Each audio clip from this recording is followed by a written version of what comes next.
Project management වල මේ දෙවැනි පාර්ට් එක පළවෙනි පාර්ට් එකෙන් ඉන්ට්‍රොඩක්ෂන් එක කතා කරේ. දෙවැනි පාර්ට් එකෙන් කතා කරන්නේ ක්‍රිටිකල් පාත් මෙතඩ් එක. ඒ කියන්නේ CPM කියලාත් කියනවා. මේ අපි මේ ඊළඟ මෙතඩ් එක program evaluation and review technique PERT method එක.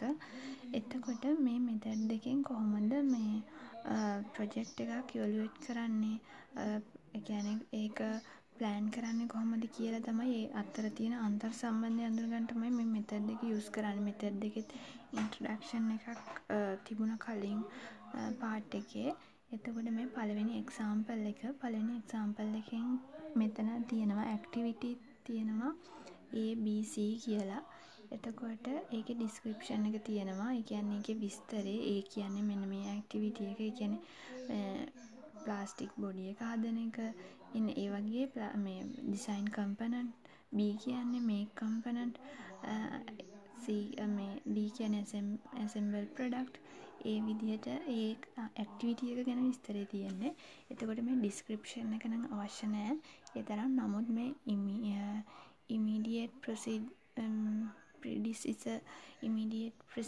predecessor කියන මේ කොලම් එක අනිවාර්යෙන් ඕනේ වෙනවා. මොකද මේකෙන් තමයි පෙන්වන්නේ ඇක්ටිවිටීස් අතර තියෙන සම්බන්ධය. මේ කොලම් එක නෑ, කියන්නේ මේ කොලම් එක නැතුව නෙට්වර්ක් ඩයග්‍රෑම් එකක් හදන්න බෑ. ඒ කියන්නේ ඇක්ටිවිටි එකයි ඩිස්ක්‍රිප්ෂන් එකයි දුන්නට වැඩක් නෑ. ඉමීඩියට් ප්‍රෙඩිසෙසර් එක ඕනේ වෙනවා.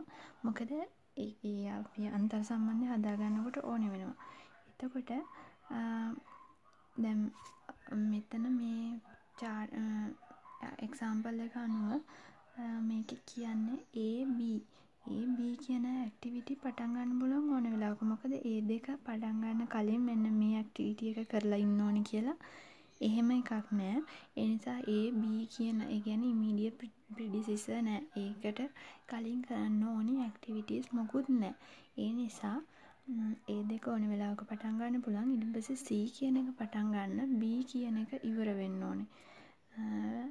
ඊට පස්සේ D කියන ඇක්ටිවිටි එක පටන් ගන්න නම් A, C කියන දෙකම ඉවර වෙලා තියෙන්න ඕනේ.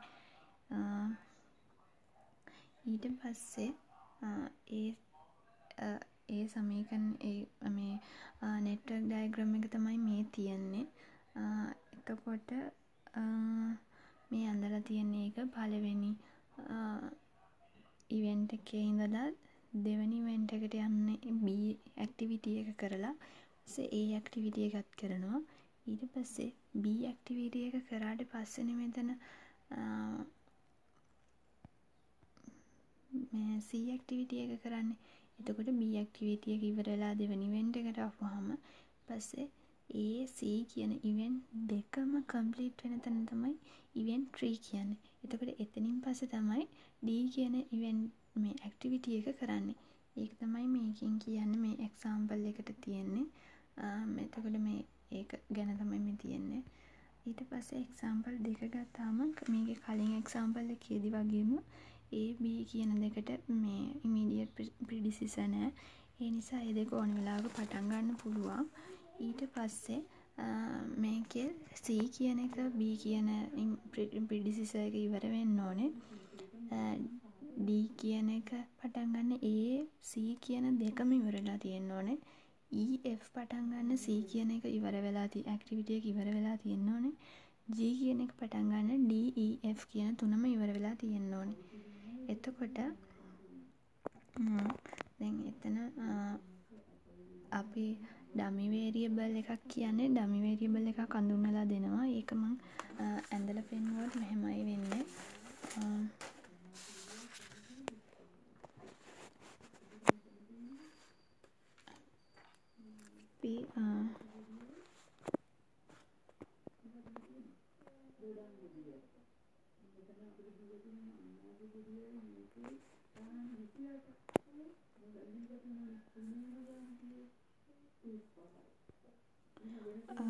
මෙතන අපි ඇක්ටිවිටි එක ගත්තොත් පළවෙනි ඉවෙන්ට් එක එතකොට ඊට පස්සේ ටිකක් පහලින් එක ඊට පස්සේ ඒකෙන් A කියන ඉවෙන්ට් එක පටන් ගන්නවා. ඒකටයි B කියන ඉවෙන්ට් එකටයි ප්‍රෙඩිසිසර් නෑ. ඉමීඩියට් ප්‍රෙඩිසිසර් නැති නිසා A කියන එකයි B කියන එකයි දෙකම ඇක්ටිවිටි දෙකම පටන් ගන්නවා. ඊට පස්සේ B කියන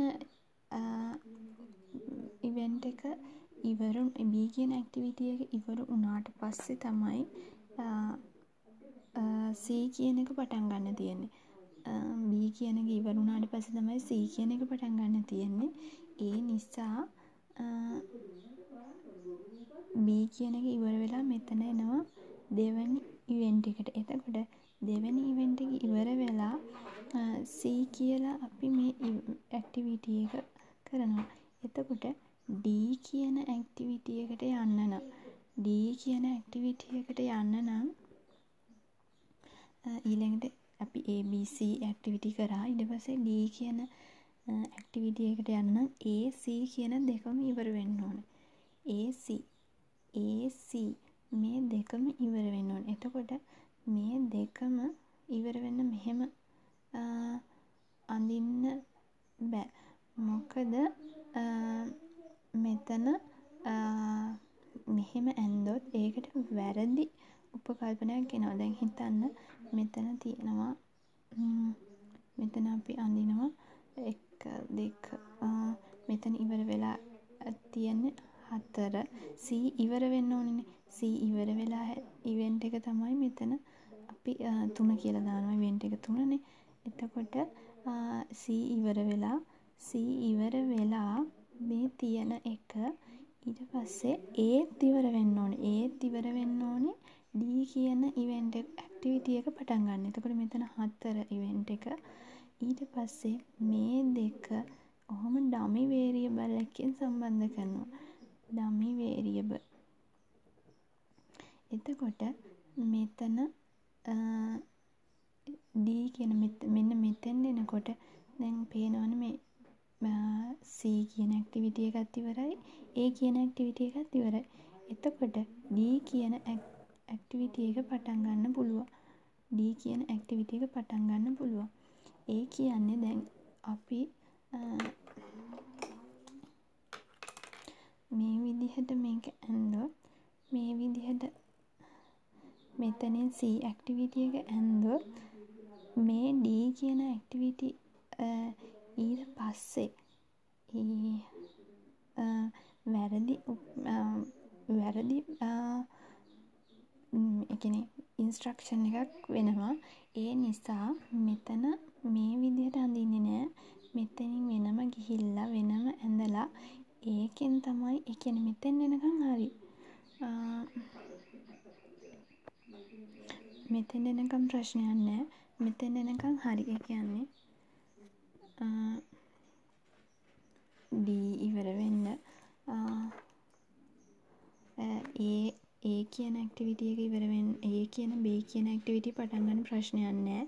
ඊට පස්සේ C කියන ඇක්ටිවිටි එක ඉවර වෙන්නේ B කියන ඇක්ටිවිටි එක ඉවර වුණාම. එතකොට ඒකත් හරි ප්‍රශ්නයක් නෑ. ඊට පස්සේ D කියන ඇක්ටිවිටි එක ඉවර වෙන්න නම් A C දෙකම ඉවර වෙන්න ඕනේ. E කියන ඇක්ටිවිටි එක පටන් ගන්න පුළුවන් C විතරක් ඉවර වුණාම. ඊට පස්සේ F කියන ඉවෙන්ට් ඇක්ටිවිටි එක පටන් ගන්නත් ඕනේ C කියන ඇක්ටිවිටි එක ඉවර වුණාම. ඊපස්සේ G කියන එක පටන් ගන්න ඕනේ D E F කියන තුනම ඉවර වුණාම.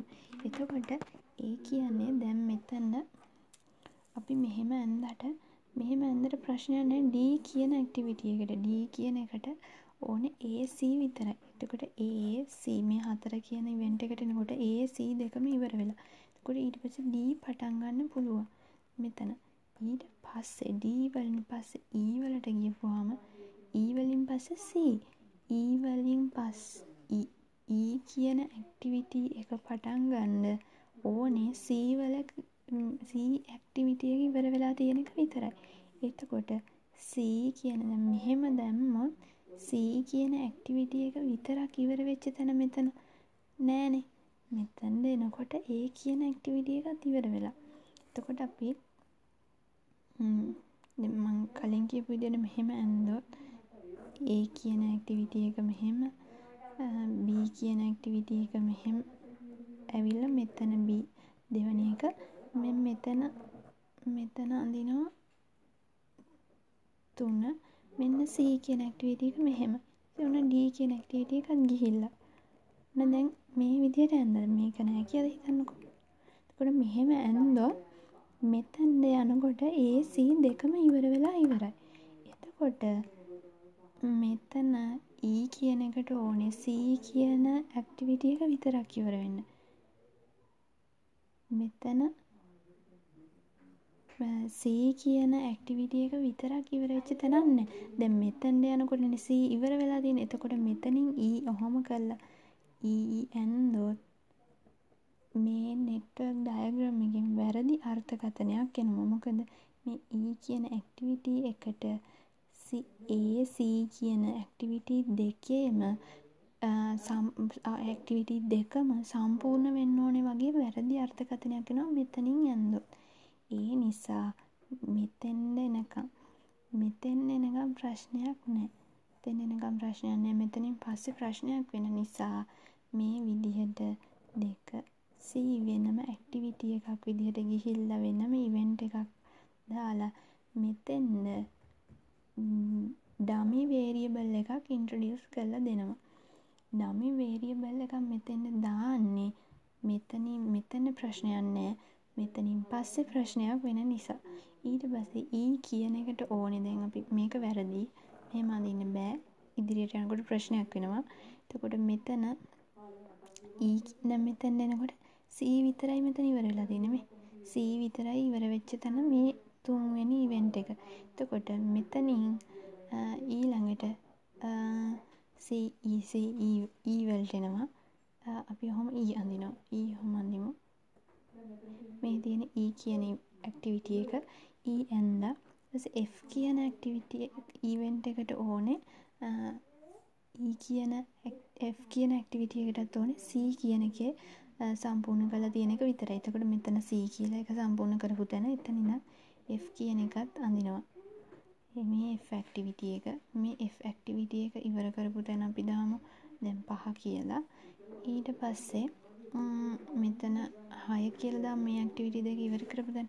එතකොට G කියන ඇක්ටිවිටි එක පටන් ගන්න ඕනේ D කියන ඇක්ටිවිටි එක ඉවර වෙලා E කියන ඇක්ටිවිටි එක ඉවර වෙලා මෙන්න මේ දෙකම ඉවර වෙලා F කියන ඇක්ටිවිටි එකත් ඉවර වෙන්න ඕනේ.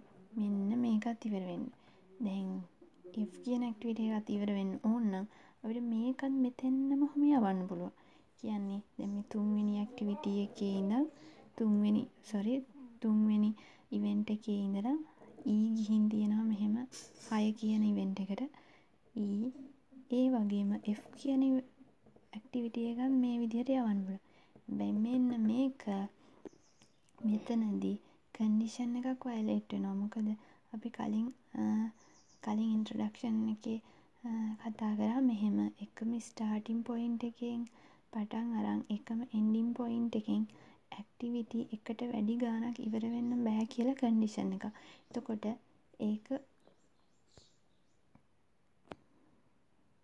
ඒක මෙතනදී වයලේට් වෙනවා.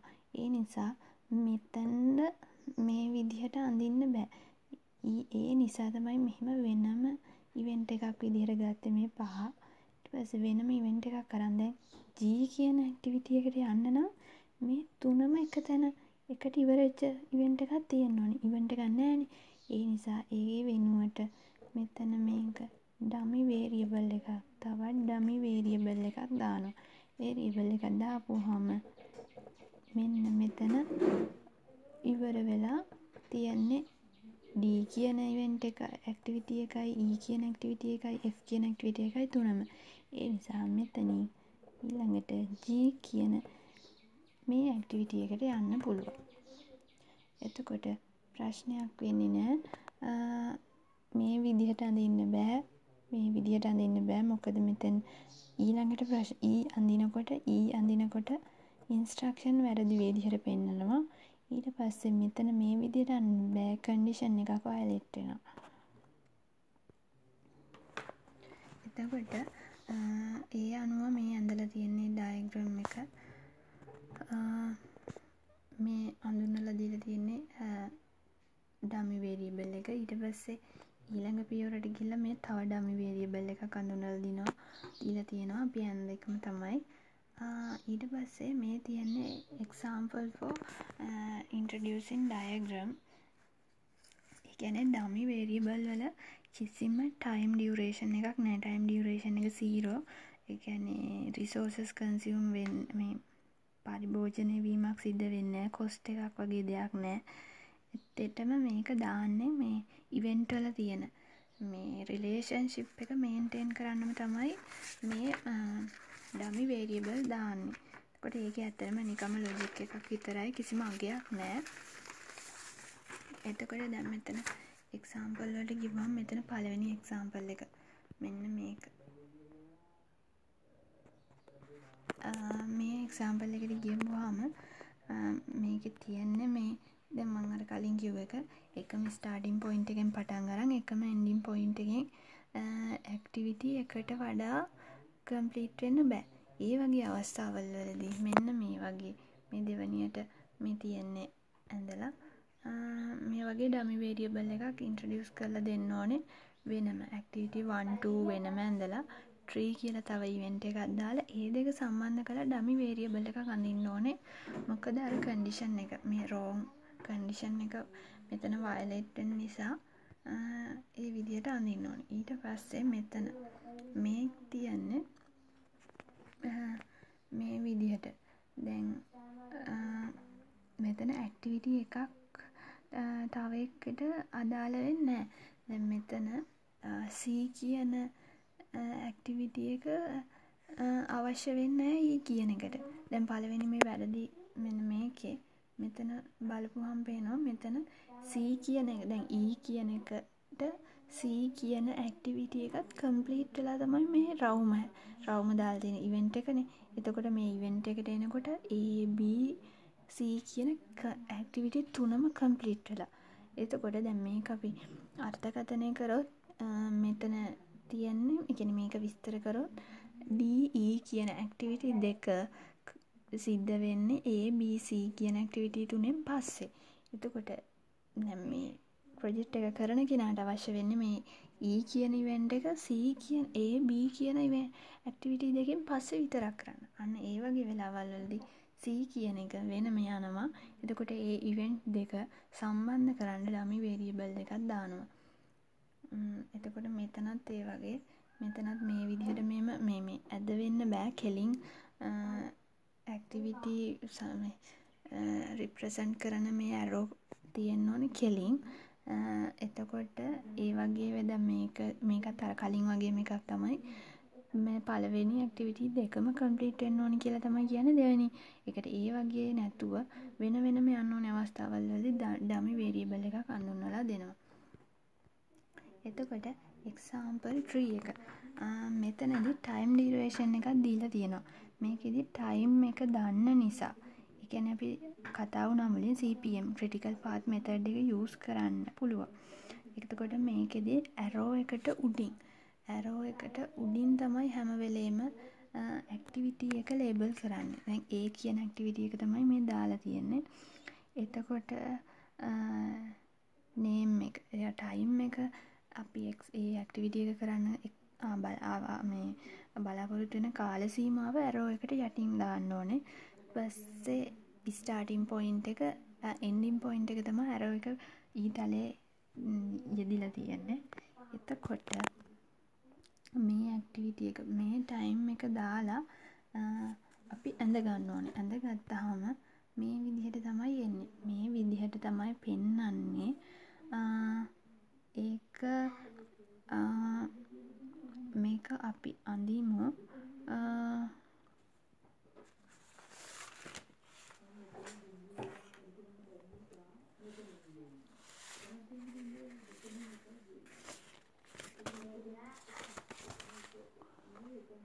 එතකොට මුලින් ඇඳගෙනින්ම අපි ඒක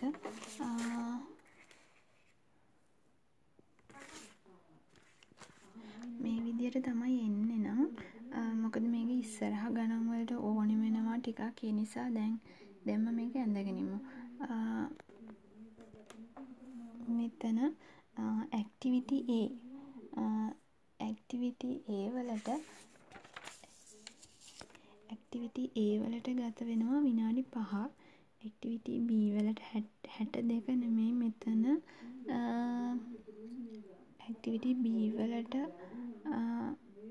මං හිතන්නේ 12 හෝ 6. ඔව් 6. ඇක්ටිවිටි B වලට 6, C වලට 4, D වලට 3. එතකොට ඇක්ටිවිටි A එකටයි B එකටයි අවශ්‍ය වෙන්නේ නැහැ මේ immediate precedence නෑ මුකුත්. ඊට පස්සේ C එකට A වල completion එක ඕන වෙනවා. D වලට A වල. ඊට පස්සේ D E F G H කියලා I කියලා ඇක්ටිවිටීස් තියෙනවා. එතකොට E වලට ඕන වෙනවා විනාඩි 1ක්. A එකටත් A වල completion එක ඕන වෙනවා. ඊට පස්සේ F වලට F E වලින් ඉවර වෙන්නේ.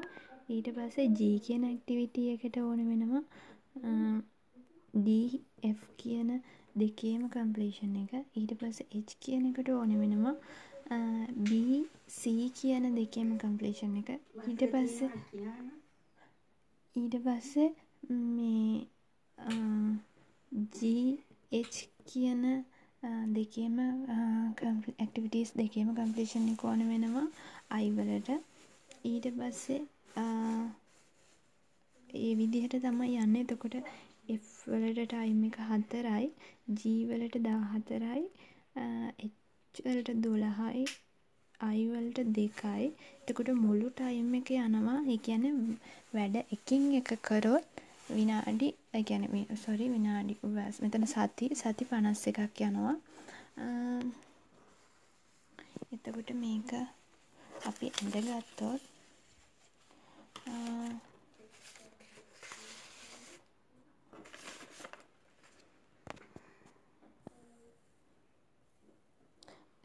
මෙතන අපි ඇඳගත්තොත්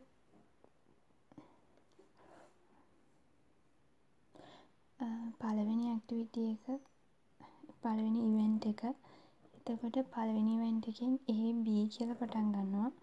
A ඇක්ටිවිටි එකයි B ඇක්ටිවිටි එකයි උඩින් තමයි ඇක්ටිවිටි නේම් එක දාන්නේ. එතකොට ටයිම් එක මේකට 5ක් ගිහිල්ලා තියෙනවා විනාඩි. B වලට 6යි. ඊට පස්සේ දෙවෙනි ඉවෙන්ට් එක A කියන ඇක්ටිවිටි එක ඉවර වුණාම තමයි C කියන ඇක්ටිවිටි එක පටන් ගන්න. ඒ වගේම B C කියන දෙකම ඇක්ටිවිටීස් පටන් ගන්න එකකුත් තියෙනවා. ඒ නිසා මම මේ පැත්තට මේ arrow එක දාන්නම් C ඇක්ටිවිටි එක මෙතෙන්ද. C ඇක්ටිවිටි එකට විනාඩි 4යි. මෙතන අපි තුන්වෙනි ඉවෙන්ට් එක කියලා ගමු. එතකොට දැන් A කියන ඇක්ටිවිටි එක ඉවර වෙලා C කියන ඇක්ටිවිටි එකත් මෙතනින් කම්ප්ලීට් වුණා. D කියන ඇක්ටිවිටි එකටත් ඕනේ A කියන ඇක්ටිවිටි එකේ කම්ප්ලීෂන්. එතකොට D කියන ඇක්ටිවිටි එකත් අපිට පටන් ගන්න පුළුවන් මේ D කියන ඇක්ටිවිටි එකට විනාඩි 3යි ඕනේ. D කියන ඇක්ටිවිටි එක. ඊට පස්සේ E කියන ඇක්ටිවිටි එකටත් ඕනේ A වල ඇක්ටිවිටි එකේ කම්ප්ලීෂන් එකමයි. ඒ කියන්නේ මෙතන මේ ඉවෙන්ට් එකෙන්ම පටන් ගන්න පුළුවන් E කියන එකත්. එතකොට අපි E මෙහෙම පටන් ගමු. E වලට අවශ්‍ය වෙනවා සතියක්. එතකොට මෙතන අපි 4 වෙනි ඉවෙන්ට් එක දාමු. එතකොට ඊට පස්සේ F කියන ඇක්ටිවිටි එක අපිට පටන් ගන්න E කියන ඇක්ටිවිටි එක සම්පූර්ණ වෙන්න විතරයි ඕනේ. එතකොට මෙතනින් අපිට පුළුවන් F කියන ඇක්ටිවිටි එක පටන් ගන්න. F කියන ඇක්ටිවිටි එකට යනවා විනාඩි 4ක්. ඊට පස්සේ F කියන ඊට පස්සේ අපි මෙතන මේ සම්පූර්ණ මෙතන මේ 5 කියන ඇක්ටිවිටි එක ඊට පස්සේ අපිට දැන් අපි F ගත්තා. G වලට එනකොට G වලට ඕනේ D F කියන දෙකේ මේ ඇක්ටිවිටි දෙක සම්පූර්ණ වෙලා තියෙනවා. එතකොට මෙතෙන් එනකොට මේ දෙකම සම්පූර්ණ වෙලා නිසා DF දෙකම සම්පූර්ණ වෙලා නිසා මෙතනින් අපිට පුළුවන් G කියන ඇක්ටිවිටි එක පටන් ගන්න. G කියන ඇක්ටිවිටි එක අපිට මෙහෙම පටන් ගන්න පුළුවන්. G වලට යනවා විනාඩි 14ක්. ඊට පස්සේ G කියන ඇක්ටිවිටි එක ඊට පස්සේ ඔන්න අපිට H කියන ඇක්ටිවිටි එකට ඕනේ B කියන ඇක්ටිවිටි එකේ C කියන ඇක්ටිවිටි එකයි කම්ප්ලීට් වෙන්න. එතකොට H කියන ඇක්ටිවිටි එක මෙතනින් අපිට පටන් ගන්න පුළුවන්. මොකද මෙතෙන් එනකොට B C කම්ප්ලීට් වෙලා තියෙන්නේ. ඒ නිසා මෙතෙන් එනකොට මේ ඇක්ටිවිටි එක H ඒකට යනවා විනාඩි 12 සති 12. ඊට පස්සේ එතන අපි මෙතන අපි 6 කියන ඇක්ටිවිටි එක පටන් ගන්න ඉවෙන්ට් එක දානවා. 6 කියන ඉවෙන්ට් එක දාපුවාම ඊට පස්සේ අන්තිමට I කියන එක පටන් ගන්න අපිට ඕනේ GH G කියන එකේ H කියන එකේ සම්පූර්ණ වෙලා තියෙන්න ඕනේ ඇක්ටිවිටි දෙක. එතකොට මෙතනින් අපිට I කියන එක මෙන්න අනිත් ඉවෙන්ට් එක I කියන ඉවෙන්ට් එකට යනවා විනාඩි 2ක්. මේ විදිහට පටන් ගන්න පුළුවන්. මේ විදිහට තමයි යන්නේ. මේ විදිහට උඩින් ලේබල් කරනවා ඇක්ටිවිටි එක. යටින් හැම වෙලේම ටයිම් ඩියුරේෂන් එක ලේබල් කරනවා. මේ විදිහට ඇඳ ගන්නවා. ඊට පස්සේ එතකොට මේ විදිහට මේ එක්සැම්පල් එක තමයි ඇඳගත්තේ. ඊට පස්සේ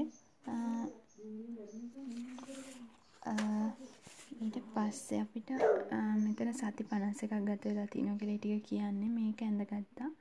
ඊට පස්සේ forward pass calculation කියලා කියන්නේ. ඒ කියන්නේ අපි CPM හෝ PERT method එක කියන්නේ මේ දෙකම යොදා ගන්නවා. මේ දෙකේදීම මෙන්න මේ forward pass calculation කියන එකයි තව වර්ග තියෙනවා backward pass calculation කියන එකයි. ඒ කියන්නේ time එක බලන්න. ඒ කියන්නේ මේක ගණන් හදනකොට තේරෙනවා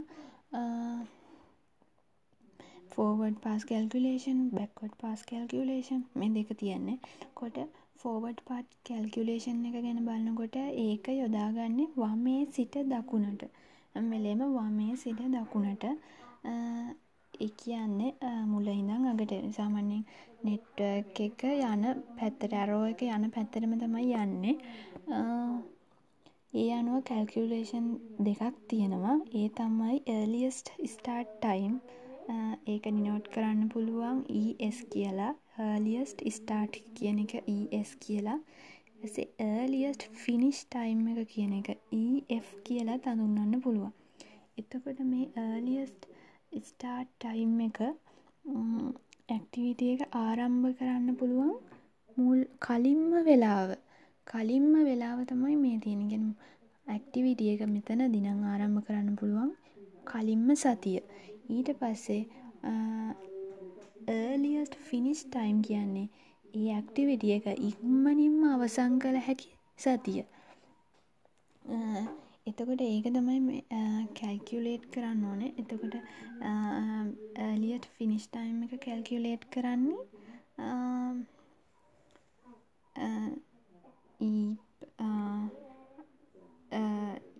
earliest finish time එකට earliest finish time එක කැල්කියුලේට් කරන්නේ අපේ start time එක තියෙනවා. start time එකට අදාළ ඇක්ටිවිටි එකේ time duration එක එකතු කරනවා. එතකොට මෙහිදී forward pass calculation එකේදී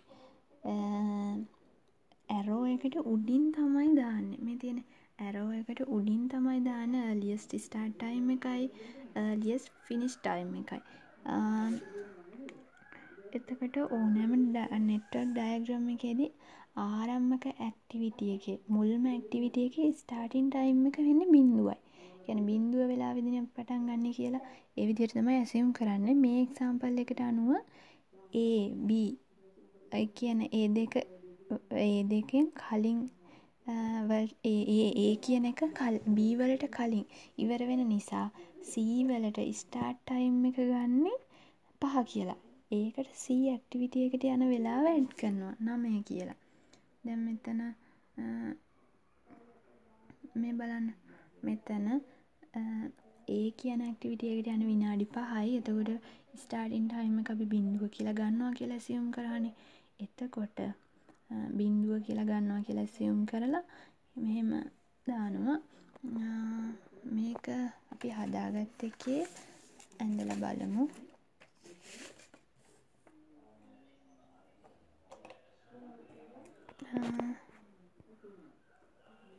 මේ විදිහට. එතකොට අපි earlier start time එකයි ඒ දෙක දාන්නේ මෙතන උඩින්. එතකොට 0යි 0ට earliest finish time එක ගන්න මේ 5 එකතු කරන මෙතන. එතකොට 0යි 5යි 5යි. ඊට පස්සේ B activity එක ඉවර වෙන්න 0ට පටන් ගන්න earliest start time එක. එතකොට මේක එකතු කරපුවම 6යි. ඊට පස්සේ මේ A කියන ඇක්ටිවිටි එක ඉවර වෙලානේ C කියන ඇක්ටිවිටි එක පටන් ගන්න. එතකොට මෙතන දාන්නේ 5. earliest start time එක කියන්නේ කලින් ඇක්ටිවිටි එකේ earliest finish time එක. එතකොට මෙන්න මේ 5 දැම්මා. 5ට 4ක් එකතු කරපුවාම 9යි. එතකොට මෙතන මේ ඇක්ටිවිටි දෙකම සලකලා අඩු වෙලාව එහෙම ගන්නව නෑ. සෝරි මට වැරදිලා කලින් එහෙම කිව්වේ. මෙතන A කියන ඇක්ටිවිටි එක විතරයි ඉවර වෙන්න ඕනේ. A කියන ඇක්ටිවිටි එක විතරයි C කියන ඇක්ටිවිටි එකට ඉවර වෙන්නේ. එතකොට මේක කන්සිඩර් කරන්න ඕනේ. කොහොමත් මේක ඉවර වෙලා C කියන එක පටන් ගන්නවනේ. ඊට පස්සේ මෙතන දාන්නේ ඒ වෙලාව. ඊට පස්සේ C කියන ඇක්ටිවිටි එකට පස්සේ අපි බලනවා D කියන ඇක්ටිවිටි එක. එතකොට D කියන ඇක්ටිවිටි එකත් පටන් ගන්නේ 5 මෙතන 5 earliest finish time එකෙන්. එතකොට මෙතන time එක ඉන්නේ earliest start time එක ඉන්නේ 5. earliest finish time එක එනවා 5යි 3යි 8යි මෙතන. ඊට පස්සේ මෙතන E වලටත් එනවා 5යි 5යි 1යි 6යි. ඊට පස්සේ මෙතන EF වලට එනවා earliest start time එක වෙන්නේ කලින් ඇක්ටිවිටි එකේ මෙන්න මේ අගේ. එතකොට ඒක 6යි. ඊට පස්සේ earliest finish time එක මෙතන අගයයි 10යි. 10යි. මම ඒක පැහැදිලි වෙන්න ඕනේ නිසා උඩින් ලියන්නම් 6යි 10යි. උඩින් නෙමෙයි ලියන්නේ. එතනින් 6යි 10යි. ඊට පස්සේ මේ G කියන ඇක්ටිවිටි එකට එනකොට බලන්න ඕනේ මෙතන තමයි බලන්න ඕනේ. මෙන්න මෙතන මේ තියෙන්නේ earliest start time එක බලද්දී අපි මේ කියලා තියෙන්නේ maximum earliest finish time එක තමයි ගන්න immediate predecessor එකේ. ඒ කියන්නේ දැන් මෙතනදී මේ G වලට අපිට කලින් ඇක්ටිවිටි දෙකක් කම්ප්ලීට් කරලා තියෙන්න ඕනේ. මේ කම්ප්ලීට් කරලා තියෙන දෙකෙන් අපි දැන් මේ ඇක්ටිවිටි එකට ගන්නේ හැම වෙලේම මේ ඇක්ටිවිටි වලට ගත්තේ කලින් එකේ earliest finish time එක. එතකොට මේකෙදි earliest finish time දෙකක් තියෙනවා. ඇක්ටිවිටි දෙකක් තියෙන නිසා.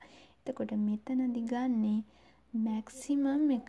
අර කලින් කියලා තිබ්බේ ඒක තමයි maximum එක. එතකොට 10 තමයි මෙතෙන්ට ගන්නෙ. 10 ගන්නවා. ඊට පස්සේ මේ අගේ එකතු කරලා 24යි. ඊට පස්සේ මේ H කියන ඇක්ටිවිටි එකට මේකේ earliest finished start time එක වෙන්නේ කලින් මේ ඇක්ටිවිටි දෙකේ maximum එක. එතකොට මේ ඇක්ටිවිටි දෙක කම්ප්ලීට් කරලා තියෙනවා. එතකොට මෙතන maximum එක වෙන්නේ 9. පස්සේ 9ට 12ක් එකතු කරලා එතකොට එතන 21 වෙනවා. ඊට පස්සේ මෙන්න මේ I කියන ඇක්ටිවිටි එකේ earliest start time එක වෙන්නේ මෙතනදී ඔයාලා හිතා ගන්න පුළුවන් මැක්සිමම් එක තමයි ගන්න 24.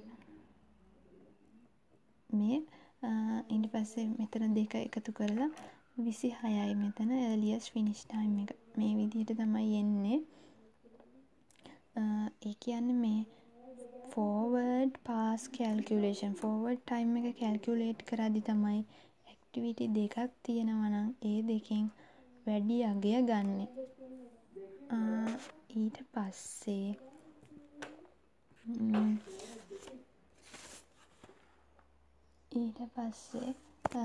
backward pass calculation එක මේක මෙන්න මේ විදිහට time එක දාගන්න මම හිතනවා අපි හදපු එක මේ විදිහට නැති කියලා මේ විදිහ තමයි ඊට පස්සේ backward pass calculation එකේ ගණනය කරන්නේ latest finish time එකයි latest start time එකයි latest finish time එක denote කරනවා LF කියලා latest start time එක LS කියලා හඳුන්වනවා. එතකොට මේ මෙතඩ් එකේදී යොදාගන්නේ දකුණේ සිට වමට. ඒ කියන්නේ arrows තියෙන පැත්තට නෙමෙයි අනිත් පැත්තට. ඒ කියන්නේ මුලින්ම latest finish time එක තමයි බලන්නේ. latest finish time එක බලලා ඒ කියන්නේ පරක්කු වෙලා අවසන් කරන්න පුළුවන් උපරිම කාලය තමයි මේකෙදි බලන්නේ. ඒ කියන්නේ අපිට ඒ ප්‍රොජෙක්ට් එක කොච්චර පරක්කු වෙලා කරන්න පුළුවන්ද? එන්න ඒක තමයි මේ කියන්නේ මෙතන ලොකු තීරණයක් ගන්න බෑ. තව ඉස්සරහට කියන්න. මේකෙදි එතකොට කොටස් දෙකක් තියෙන මේ දෙක මං කියපු දෙක. ඊට පස්සේ මේ ෆිනිෂ් ටයිම් එක ගන්න ස්ටාර්ට් ටයිම් එක අදාළ ඇක්ටිවිටි එකේ ටයිම් ඩියුරේෂන් එකට එකතු කරලා. ඒ කියන්නේ අර කලින් එකේදී අපි ගත්තේ එකතු කරලානේ මේ ස්ටාර්ට් ටයිම් එකට අදාළ එකේ ටයිම් ඩියුරේෂන් එක එකතු කරලා. ඒ වුණාට මේකෙදි ස්ටාර්ට් ටයිම් එක ගන්න latest finish time එකකින් ටයිම් ඩියුරේෂන් එක අඩු කරලා. එතකොට දැන් මෙතන මේ LS සමානයි 26 ඍණ 2 කියලා දීලා තියෙන්නේ අපේ කලින් ඇක්ටිවිටි එකේ කලින් එක්සැම්පල් එකේ අවසානයේ තියෙන latest finish time එක 26යි. ඒකෙන් time duration එක අවසාන ඇක්ටිවිටි එකට ගියේ 2යිනේ. එතකොට ඒක අඩු කරලා latest start time එක අරන් තියෙන්නේ 24යි කියලා. එතකොට මේක දාන්නේ arrow එකට යටින්. time duration එක තියෙන තැන තමයි වරහන් ඇතුලේ දාන්න ඕනේ. latest start time එකයි latest finish time එකයි දෙක. එතකොට මෙහෙම මේ හැදුවාම බලා ගන්න පුළුවන්. ඉස්සෙල්ලා අපි හදලා ඉමු මේක.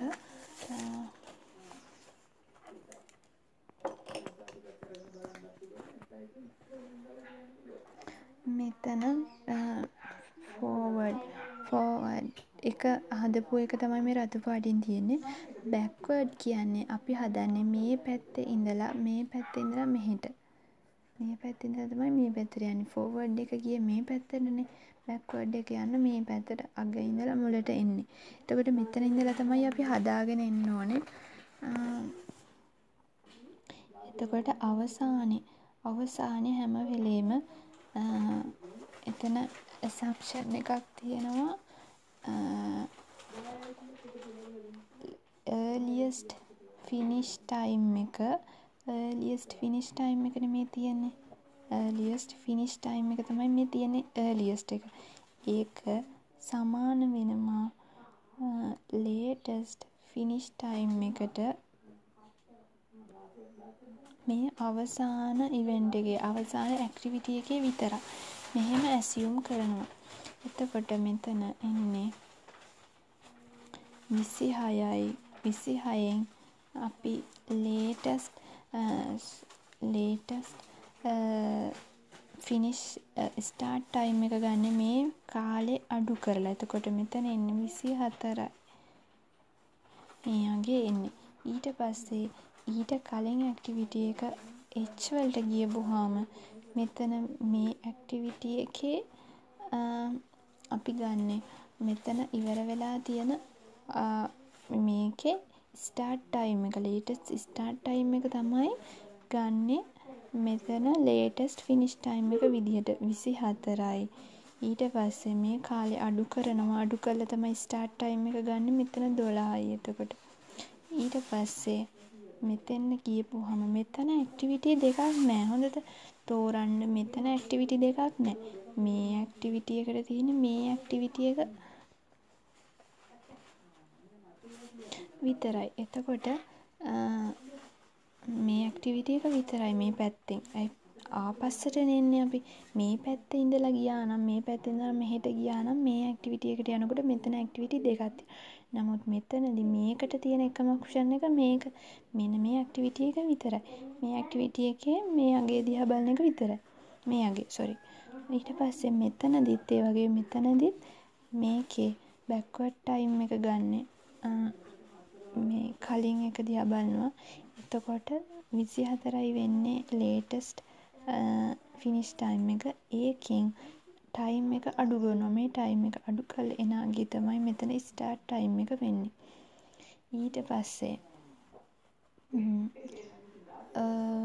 ඊට පස්සේ තියන්න මෙතන මේකට මේ ඇක්ටිවිටි එකට ගියපුවාම ඒ ඇක්ටිවිටි එකට අපි ගන්නෙ 10 ෆිනිෂ් ටයිම් එක අරන් ඊට මේ 4 අඩු කරපුවම 6 එනවා. ඊට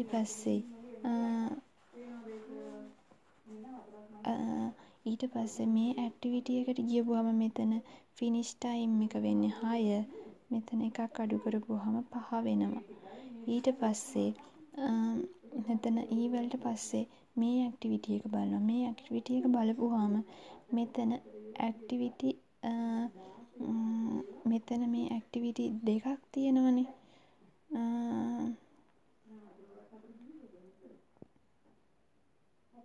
නෑ මෙතන ඇක්ටිවිටි එකයි තියෙන්නේ. මේ ඇක්ටිවිටි එක විතරයිනේ ආපස්සට එනකොට.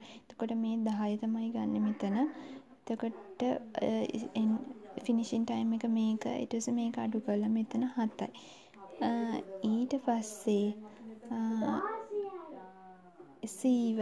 C වල ගත්තාම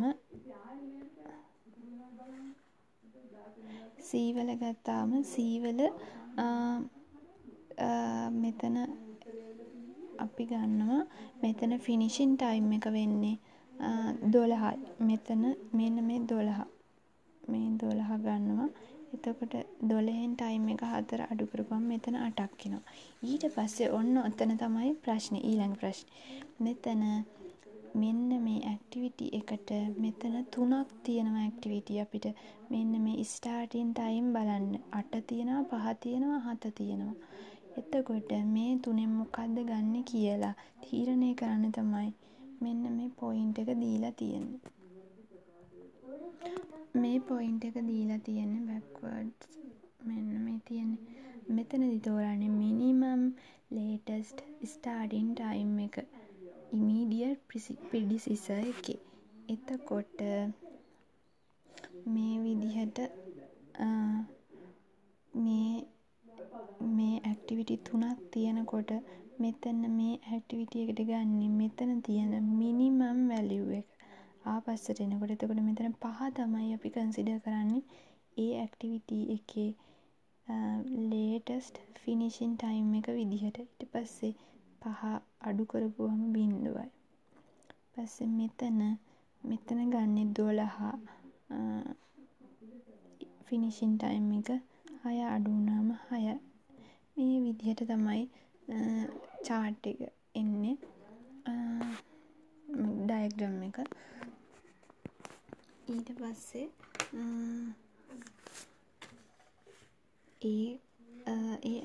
ඒ විදිහට අපි හදලා බලපුවම බෑක්වර්ඩ් ෆෝවර්ඩ් කැල්කියුලේෂන් එකයි බෑක්වර්ඩ් කැල්කියුලේෂන් එකයි එකම අගයන් එනවා. එතකොට ඒ එකම අගයන් එන ඒවට මේ විදිහට බලපුවම පේනවා මේ මුලින්ම ඒ ඇක්ටිවිටි එකේ 0.5යි ෆෝවර්ඩ් කැල්කියුලේෂන් එක බෑක්වර්ඩ් කැල්කියුලේෂන් එකත් 0.5යි.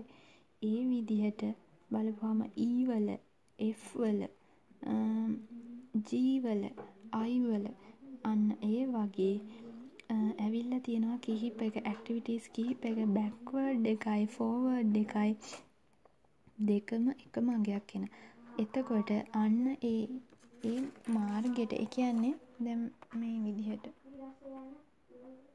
මේ අපි ගත්ත එකේ මෙන්න මේ ඇක්ටිවිටි එකත් මේ ඇක්ටිවිටි එක බෑක්වර්ඩ් එකයි ෆෝවර්ඩ් එකයි සමානයි. පස්සේ මෙතන බෑක්වර්ඩ් එකයි ෆෝවර්ඩ් එකයි 5යි 6යි 5යි 6යි. මෙතනත් සමානයි. මෙතනත් සමානයි. මේකත් සමානයි. සමානයි. මෙතනත් සමානයි. එතකොට මෙන්න මේ මාර්ගෙ මෙන්න මේකට කියන්නේ ක්‍රිටිකල් පාත් එක කියලා. එතකොට මෙන්න මේ ඇක්ටිවිටීස් වලට කියන්නේ ක්‍රිටිකල් ඇක්ටිවිටීස් කියලා. මේ ඇක්ටිවිටීස් මේවට කියන්නේ ක්‍රිටිකල් ඇක්ටිවිටීස් කියලා. මෙන්න මේ මාර්ගෙට මේ යන්න පුළුවන් මේ ඒ කියන්නේ මේ එක සමාන බෑක්වර්ඩ් ටයිම් එකයි ෆෝවර්ඩ් ටයිම් එකයි එක සමාන වෙන මෙන්න මේ පාත් එකට කියන්නේ ක්‍රිටිකල් පාත් එක කියලා. එතකොට ස්ලැක් වේරියබල් ස්ලැක් මේ ටෝටල් ස්ලැක් කියන එක හොයාගන්න මෙතන ප්‍රොජෙක්ට් ඒ කියන්නේ ප්‍රොජෙක්ට් කම්ප්ලීෂන් ටයිම් එක මෙතන මේ කියන්නේ දැන් මේක සම්පූර්ණයෙන් කම්ප්ලීට් වෙන්න මෙතන අපි ගියේ මේ ඉවර වෙන්න ටයිම් එක 26යිනේ අවසන් වෙලාව. එතකොට මේ 26 කිසිම බලපෑමක් වෙන්නේ නැතුව ඇක්ටිවිටි එක කොච්චර ප්‍රමාණිකින් පරක්කු කරන්න පුළුවන්ද කියලා තමයි මේ ස්ලැක් ටෝටල් ස්ලැක් එකෙන් කියවෙන්නේ. එතකොට මේ සමීකරණ වලින් ඒ අගය කැල්කියුලේට් කරන්න පුළුවන්. පළවෙනි එක තමයි latest finish time එකෙන් අඩු කරනවා earliest finish time එක.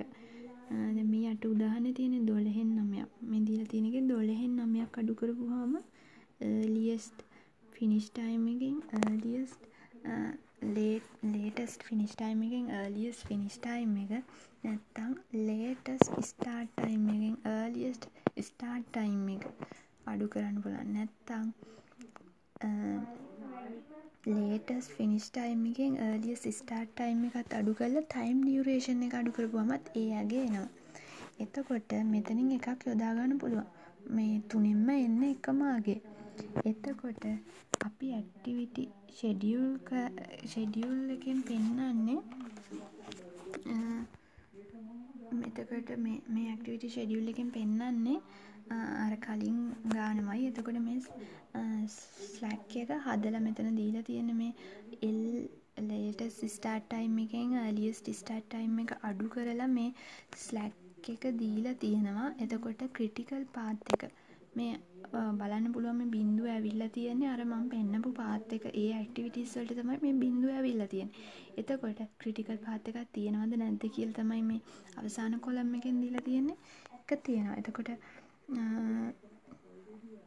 මේකෙදි ස්ලැක් එක අරන් තියෙන්නේ මේ අර ඒ සමීකරණේ.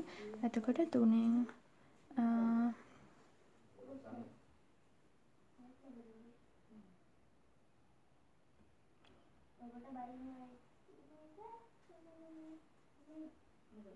එතකොට මේකෙදි බලපුවම පේනවා ස්ලැක් කොලම් එකෙන් A කියන ඇක්ටිවිටි එකට බිඳුව ඇවිල්ලා තියෙනවා. A කියන ඇක්ටිවිටි එකට බිඳුව ඇවිල්ලා තියෙන්නේ. ඒකෙන් කියවෙන්නේ A කියන මේ A ඇක්ටිවිටි එක ටෝටල් කම්ප්ලීෂන් ටයිම් එකට කියන්නේ 26ට කිසිම බලපෑමක් සිදු නොවන ආකාරයට වෙනස් කරන්න බෑ. කියන්නේ සම්පත් පරක්කුවක්. ඒ කියන්නේ මොනවා හරි අපිට එන්න ඕනේ රෝ මැටීරියල්ස් නැතුව. දැන් සේවකයෝ නැතුවවත් මොකක් හරි දෙයක් නිසා ඒ කියන ඇක්ටිවිටි එක ප්‍රමාද වුණොත් ඩිලේ වුණොත් ටෝටල් කම්ප්ලීෂන් ටයිම් එක සති 26 කියන එක තව වෙනස් වෙනවා. එතකොට B කියන ඇක්ටිවිටි එකටත් B කියන ඇක්ටිවිටි එකේ ටෝටල් කම්ප්ලීෂන් ටයිම් එක ඒ කියන්නේ දින 20 මේ සති 26 කියන එක කිසිම බලපෑමක් වෙන්නේ නැතුව සති 6ක් ඩිලේ කරන්න පුළුවන්. එතකොට මේ 26 කියන එකට කිසිම සති 26ට කිසිම බලපෑමක් නැතුව සති 6ක් මේකේ ඩිලේ කරන්න පුළුවන් කියන එක තමයි මේ Slack එකෙන් කියවෙන්නේ. එතකොට මෙතන EFG I කියන මේ ඇක්ටිවිටීස් උත් ඩිලේ කරන්න බෑ. කරොත් දින 26 කියන කැල්කියුලේට් අගය වෙනස් වෙනවා. අඩු වෙන්න පුළුවන්, වැඩි වෙන්න පුළුවන්. මේ වෙනස් වෙනවා. මේ එතකොට මේ බිඳුව කියන ඇක්ටිවිටීස් තියෙන ඇක්ටිවිටීස් වලට කියන්නේ ක්‍රිටිකල් ඇක්ටිවිටීස් කියලා. මොකද ඒවා වෙනස් කරන්න බෑ. ක්‍රිටිකල් ඇක්ටිවිටීස් තමයි මේ. එතකොට මේ වැලියු එකක් ඇවිල්ලා තියෙන ඒවට කියන්නේ non critical values කියලා. එතකොට ක්‍රිටිකල් පාත් එක හැදිලා තියෙන මේ ක්‍රිටිකල් values හරහා. එතකොට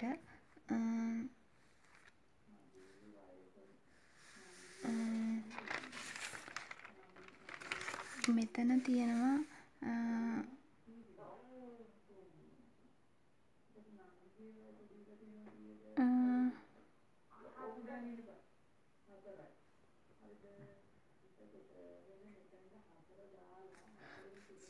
ඊට පස්සේ දැන් මෙතන බලපුවාම AEFGI කියන්නේ critical activities මේ non critical value මේ activities නිසා මේ ඒවා critical path එකට අයිති වෙන්නේ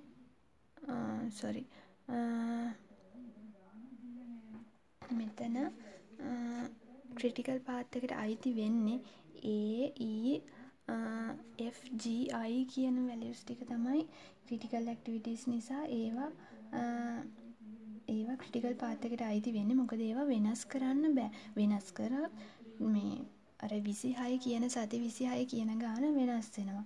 එතකොට CPM analysis CPM method එකේදී ඒ කියන්නේ critical path එක අඳුරගන්න එකින් එක activities වලට time duration එක identify කරගන්න ඕනේ. එතකොට මේක තමයි critical path method එකේ program evaluation and review technique ඒ කියන්නේ PERT method එකේ තියෙන වෙනස. ඒ කියන්නේ මේ CPM method එකට මේ විදිහට ලස්සනට මේ time duration එක අඳුරගෙන තියෙන්න ඕනේ. හැබැයි PERT එකේදී එහෙම time duration එක අඳුරගෙන නැති ඒවට තමයි අපි PERT method එක යොදාගන්නේ.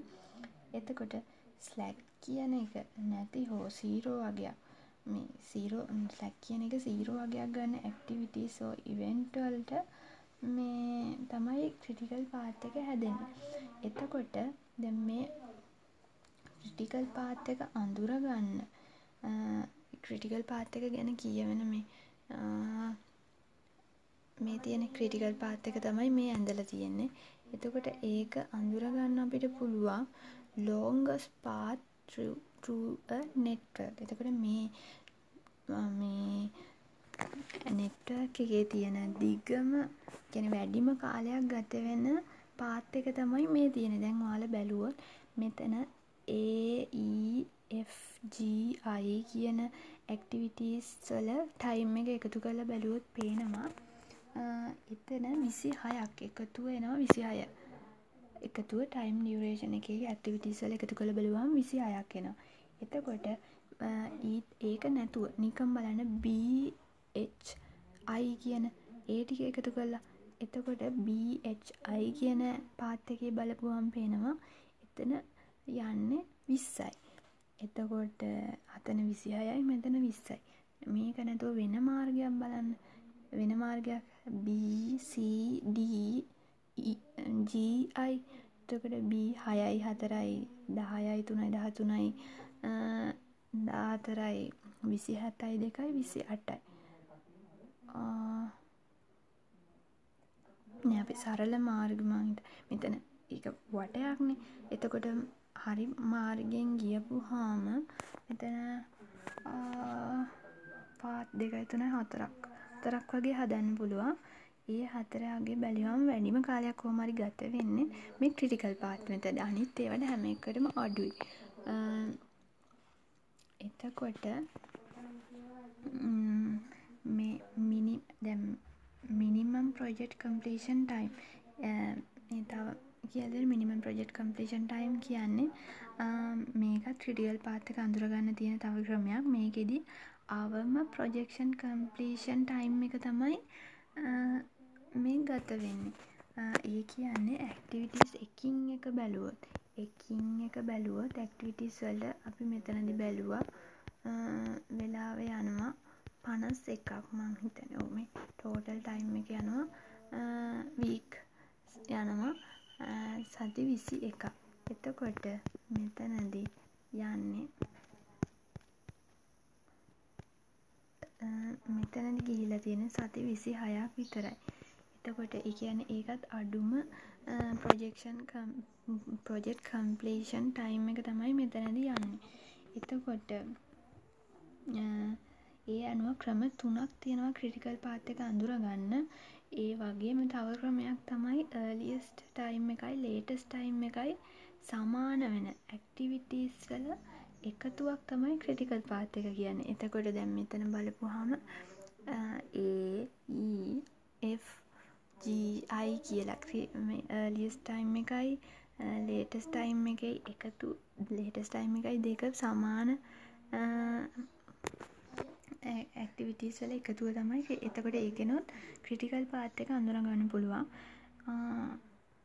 එතකොට එක ප්‍රොජෙක්ට් එකකට ක්‍රිටිකල් පාත් එකට වැඩිය තියෙන්න පුළුවන්. හැබැයි හැම එකේම එන අගය එක සමාන වෙනවා. මේකේ 26යි. එතකොට තව මේකේ තව ක්‍රිටිකල් පාත් එකක් අපි හදාගත්තොත් කියන්නේ තිබ්බොත් මේකේ නෑ තිබ්බොත් ඒකත් 26ට සමාන වෙනවා.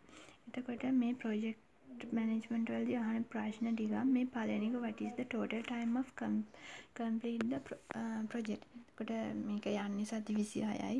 ඒක මෙතන තියෙනවා. ඊට පස්සේ what is the schedule start and completion time for each activity.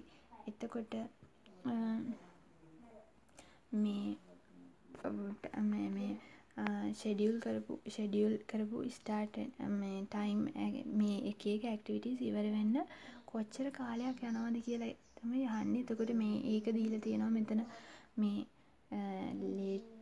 earliest start time එන ඒ වගේ ගන්න පුළුවන්. එක each activity වලට යන කාලේ ෂෙඩියුල් කරලා තියෙන විදිහට. ඊට පස්සේ what is the critical path එක තමයි මේ A, E, F, G, I කියලා තියෙන්නේ. ඊට පස්සේ ඊළඟ ප්‍රශ්නයෙන් අහන්නේ මොනවද ක්‍රිටිකල් ඇක්ටිවිටීස්. ඒ කියන්නේ ෂෙඩියුල් කරපු විදිහටම කරන්න ඕනේ ඒවා මොනවද ක්‍රිටිකල් ඇක්ටිවිටීස්. ඒ කියන්නේ අපිට ඩිලේ කරන්න බැරි ඇක්ටිවිටීස්. ක්‍රිටිකල් ඇක්ටිවිටීස් මොනවද? මේ ඇක්ටිවිටීස් වලට තමයි මේ ප්‍රොජෙක්ට් මැනේජර් වැඩි අවධානයක් දෙන්න ඕනේ. සම්පත් ප්‍රමාදයක් හෝ මොකක් හරි සිදුවීමක් සිදු වෙලා මේ ඇක්ටිවිටීස් ඩිලේ වුණොත් එන්ටයර් ප්‍රොජෙක්ට් එකම පස්සට යනවා. එතකොට මෙතෙන් උත්තරේ එන්නේ මේ ක්‍රිටිකල් ඇක්ටිවිටීස්. ඊට පස්සේ ඊළඟ ප්‍රශ්نين අහන්නේ කොච්චර වෙලාවක් non critical activities ඩිලේ කරන්න පුළුවන්ද කියලා. එතකොට total project completion time එකට බලපෑමක් නොවි කොච්චර වෙලාවක් ප්‍රමාද කරන්න පුළුවන්ද කියලා තමයි අහන්නේ. එතකොට slack time එකෙන් පෙන්නන්නේ ඒ වෙලාව තමයි. එතකොට B කියන එක සති 6ක් ඒ වගේ ඒ slack time එකෙන් පෙන්නන්නේ ඒක තමයි. ඊට පස්සේ ඊළඟ එකෙන් අහන්නේ activity A, B ඒ දෙක ඩිලේ කරන්න පුළුවන්ද බැරිද? ඒ වගේ. එතකොට ටේබල් එකෙන් පේනවා A කියන එකේ slack එක 0. ඒ කියන්නේ ඒක ඩිලේ කරන්න බෑ. B වලට 6ක් තියෙනවා. ඒ කියන්නේ ඒක සති 6ක් ඩිලේ කරන්න පුළුවන්. total completion time එකට බලපෑමක් නොවි B කියන ඇක්ටිවිටි එක සති 6ක් ප්‍රමාද කරන්න පුළුවන්. නමුත් A කියන එක බෑ.